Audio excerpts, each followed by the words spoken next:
Hello, good morning and ohayo minasan. Dahil may free one night ngang accommodation sa hotel si Mayor for today's video.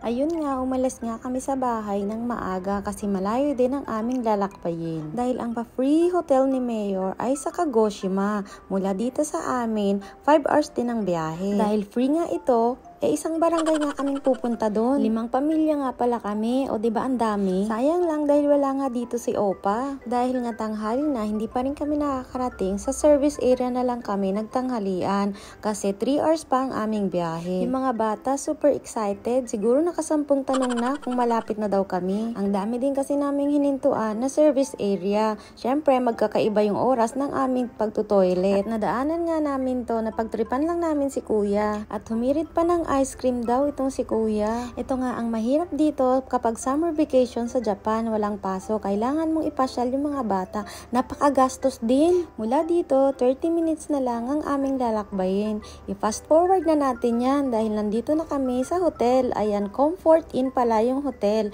Kagagawa lang talaga niya, 1 buwan pa lang. Yung mga bata nakakatuwa, priceless yung mga ngiti talaga nila. Napawi yung inip nila nung nandito na kami. Bali nauna na nga pala dito si Mayor. Hinintay na lang kaming dumating dahil hinihanda niya nga yung mga card ng room namin. Yung mga bata nagkagulo na nga dahil may free drink nga sa hotel. Nagugulat yung mga staff sa amin dahil ang dami talaga namin. Siguro 18 kami. Eto na, ihahatid na kami ni Mayor isa-isa sa aming room. Bali magkakaiba nga pala kami ng floor. 7, 8 at saka 9 floor. At yung room nga namin ang hinuli ni Mayor. Sa 7 floor nga pala kami.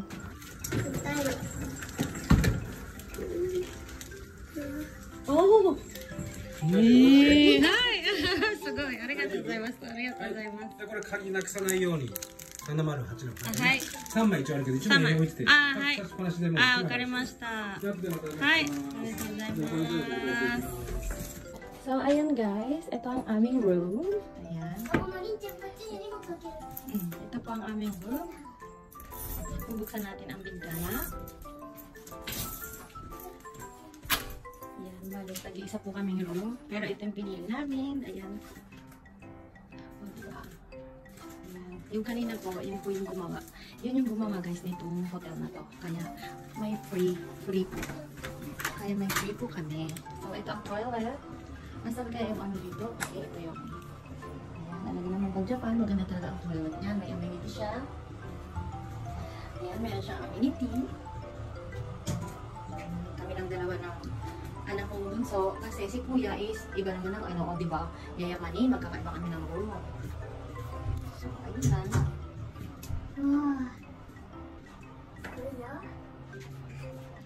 Arishi? Masaya naman ang bata. Basta kayo.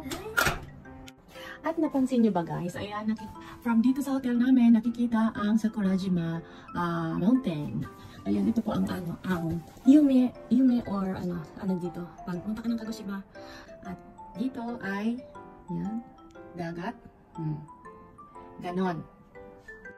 Nagpahinga lang kami ng konti at ayun, bumaba na naman kami dahil nandito na nga yung taxi at meron kami reservation sa restaurant ng 7 PM. Dahil 30 to 40 minutes nga ang biyahe na naman namin hanggang sa restaurant. Medyo malayo din kasi itong hotel namin sa city. After nga pala namin mag-taxi, dito kami sasakay sa train. Kakaiba nga itong train na to dahil sa kalsada nga siya dumadaan. Ang meron lang pala nito sa Kumamoto, Hiroshima at dito lang po. 3 lang po ang lugar na meron dito sa Japan ng ganitong train. Para siyang pinaghalo na bus at saka train kasi yung pagbabayad niya ay parang nasa bus ka rin. At nandito na nga pala kami. Ito daw pala yung city ng Kagoshima. Marami ding tao. Mula na naman sa stasyon, maglalakad na naman kami ng 20 to 30 minutes daw. Pero hindi namin ramdam yung pagod kasi nga ang dami naming nakikita. Dahil nga city nga ito, ang daming bar at kung ano-anong inuman ng naan dito. Siguro ang saya nito paggabi. At ito na nga sa wakas, nakarating na rin kami sa aming kakainan. Ito nga pala siya, izakaya. Bali gutom na rin daw kasi yung mga bata.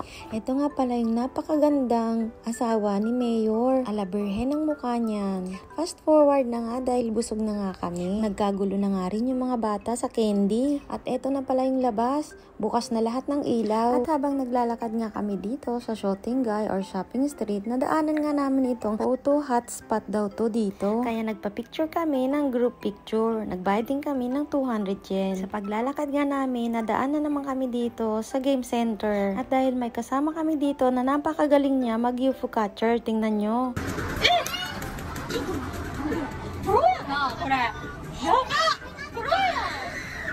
Nagtataka ako dito, bakit ayaw pa nilang umuwi? Gabi na. Yun pala, hinihintay namin yung last trip ng train. Sige na, dahil 30 minutes na naman ang biyahe namin mula dito. At nalasing din to si kuya, siya kasi yung nag-drive.